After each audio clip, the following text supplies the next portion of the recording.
Good afternoon, it is Ryan with you on Lisburn Live. Now I have some special guests with me in the studio. Special guests, reveal yourselves. Yeah, my name is Chris and I am one of the guitar players in Dead Addiction. And my name is Danny and I am the bassist in Dead Addiction. Danny, can I get you to move your microphone closer to you? Yes. Or you move closer to it, it's either or. There's not much difference between you, you're both hairy looking. So yes, you're both from the band Dead Addiction. You're both here to promote your brand new album that is coming out in April. Tell me a bit more about it though. Yeah, so we've got an album coming out, 25th of April is the launch date. So it's our first album. It's actually a fully fledged concept album as well, which right. A bit of a weird choice, a lot of people would say, but we thought, why not? Why not do something a bit different? Yeah, so it's taken a long time to record. But 3 years to be precise. Yeah, it's taken 3 years, lots of money and sweat, a lot of blood, tears, lots of beer. But yeah, we're really proud of how it's turned out. Basically, the album is it's set in this kind of dystopian metropolis in the future, and it's the story follows this detective who's been betrayed by his partner, and it's sort of him waking up from a coma after he's been left for dead. And he's now seeking revenge on his partner. So the songs basically just tell the story of him and what happens, and at the end and everything like that. What the conclusion is, and start to finish, the album just tells that story. Can I ask, was it one really drunken night where you came up with the idea of the story, or did you watch a TV show? It was actually myself and the other guitar player Kieran. Whenever we started the band, we were just writing songs, and a lot of the songs seemed to have similar themes. There was one song, it was the White Line, it's called. Yeah. The kind of concept, I feel like it came from that song. Yeah, but then, absolutely. Like, that was when we first started. So we wrote White Line, and we wrote Warning Shot, and we were like, these songs seem to be about crime and corruption, what is going on? And then Kieran would come in with a song like Sick City or Frozen Dream, and they were also telling the same kind of story. I was like, this is starting to piece together a puzzle very naturally here. Why don't we just do a fully fledged concept album? And we did, and we're really proud of how it's turned out. I was going to say, that sounds class. I genuinely cannot wait to yeah, hear it really, properly. we found it really interesting. Like, properly, it was into the story, and also must give a shout out to John McFarlane who did the artwork. If you have a look on the Facebook yeah, there. I've actually got it right in front of me. It's some class artwork, and yeah. then also the photo of you lot in front of the DeLorean.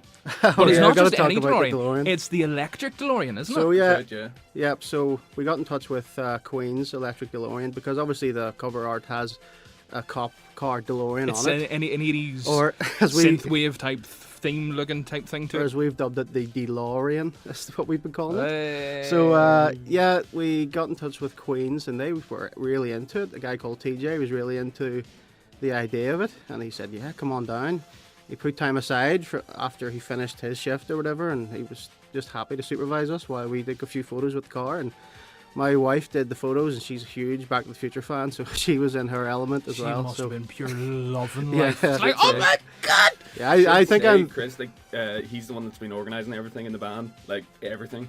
Yeah. So, like, without him, we'd probably still be looking at studio to record, maybe looking about The practice room, like. yeah. Oh, would you Probably think wouldn't your even have an bassist album. is being nice Yeah, to you? it's the first time he actually said that to me on the air. It's the first time he's ever been nice to me. It had to But, be on the radio. It's like, I'm going to be nice to him. No, that's it. It's your one and only chance he's going to be nice.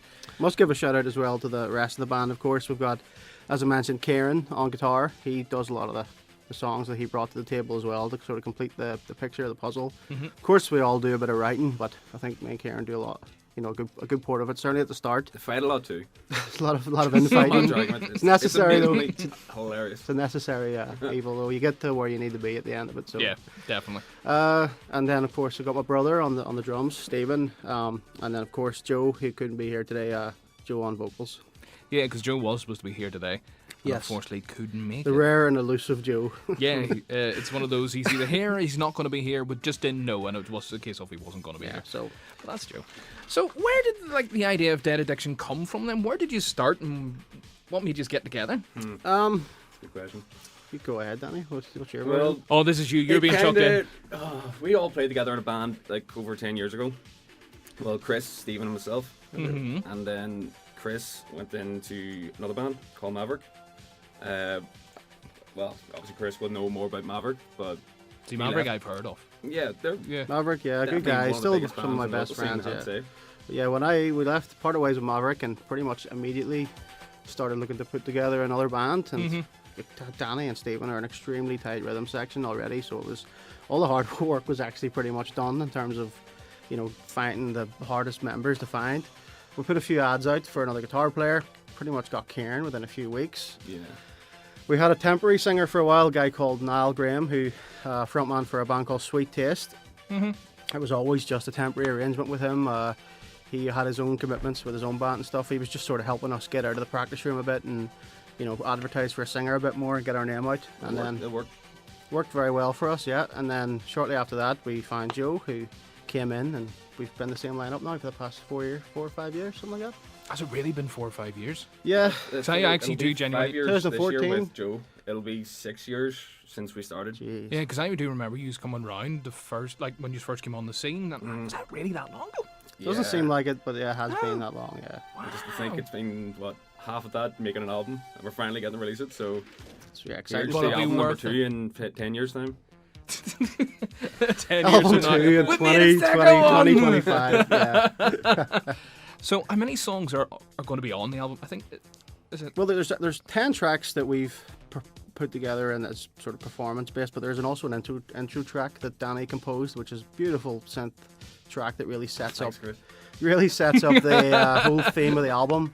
So Danny threw that together on the synth, and it just opens the album up perfectly. So I think there's 11 tracks in It total. suits it just suits the album cover in my head, just when you hear it. Nice. We were actually talking before you came on about a gig that you did where you played half covers and half originals at a wedding. Yeah, so a friend of ours, a guy called Tim, who plays in another great band, Roscoe's Riot. They, I know them quite well. I know. Oh, Andrew, is it? He's called the guitarist. Yeah, I think so. Yeah. yeah. But yeah, they were. I think their wedding band let them down or whatever. I'm not sure what happened, but he said to me, "Would you guys consider playing in the 10 Square Hotel, which is not our scene at all?" Yeah. And I was like, "You can do half covers, half originals." And I was like, "Are you sure, man? You know, we'll do all originals if you want, or all covers, sorry, if you want." And he was like, "No, I want to hear your originals." We were like, "Oh, awesome!" So we came down, did it. It was an absolute blast, and of course we got paid for it Yeah. more than you would. So probably a local show, and it paid for a day in the studio as well. So Well, that's what you want. You want money for the absolutely studio time. fantastic. Speaking of gigs, what would be your best gig to date? I think we probably have maybe my personal favourite. I'll let Danny give his, but I don't know if yours is the same. But we did a show with Girls School there last year, who like new wave British heavy metal legends, had a real close connection with Motorhead and stuff, who would be one of my favourite bands. We got to open for them in the Limelight. That was a fantastic show.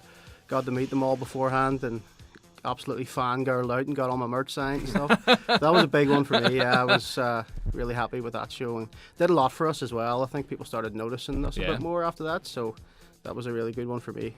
What about yourself, Danny? Yeah, that would actually be my favourite too. Yeah. Just because the Limelight's a great stage to play on. This is in Limelight 2, I think. The original one, Yes. anyway. Yeah. That stage, it's big enough, like, for all of us. And I've got a wee wireless setup, so I can just run He's out running free. around the place. I was actually running out to the entrance, like, when we were doing the sound check. Just, like, seeing how far I can go. See, I would say you're the type of person that would be, because you have a wireless, it's like, I'm waiting for Dander, I'm waiting at the bar, see you later. I've always considered doing that. I'm not Plenty gonna of lie. that. There's time, yeah, there is time yet. Oh, yeah. So, I have a brand new song of yours. Yes. It's called Chaos. It's called, like, I have it here, it's called Chaos Dialogue. Now, obviously that's not right, because there's dialogue at the start of it, but I am not playing the dialogue. We're not playing the dialogue. So tell me a bit about the song Chaos then. So Chaos is actually one of Danny's original songs. He came up with the riff, I The believe. riff is mine, yeah. And then I had like a complete different structure. I remember I found the recording of it in Facebook there ages ago there. But different structure. I remember Chris kind of took it on as well, and they kind of changed and added in a few bits. But so it's kind of a bit of both. Bit of ours. a Frankenstein. It had original lyrics as well, didn't it? When Niall was singing, remember? That's right, yeah. We changed it to It Joe. went through a few phases before it came to what it's known as here. So, yeah, and then you mentioned the dialogue there. As it's a concept album, we've got a few voice actors that we've hired. So one of the, obviously you've excluded it for this, but yeah, if somebody wants to listen to it online, you'll hear it. It's a guy called Jared Cross. He's playing our deranged radio DJ, who sort of broadcasts into the void of our fictional city of Sand Vector, and that's where he sort of comes in. But Chaos is just a really rocking number. I think it's one of the fastest Yeah, songs on the it's- album, maybe. Yeah, I Yeah. haven't listened to it, it's pretty good. Yeah, Good really pounded good. rock and roll. Like and Karen was an absolutely incredible solo in it as well. So have to give him a You shout out do. there. Well, I have a small solo in it as well, but Kieran's the main Rhythm event. guitarist does get some lead Yeah, bits yeah. in the album, and this is one of the Kieran, songs. Kieran, by for sure, is the main event. He's like the main ingredient in terms of guitar playing, you know. Right, let's not hold back any further. Let's introduce it. I'll let you guys introduce your own song. So go for it. Well, this is Danny from Dead Addiction, and this is Chaos.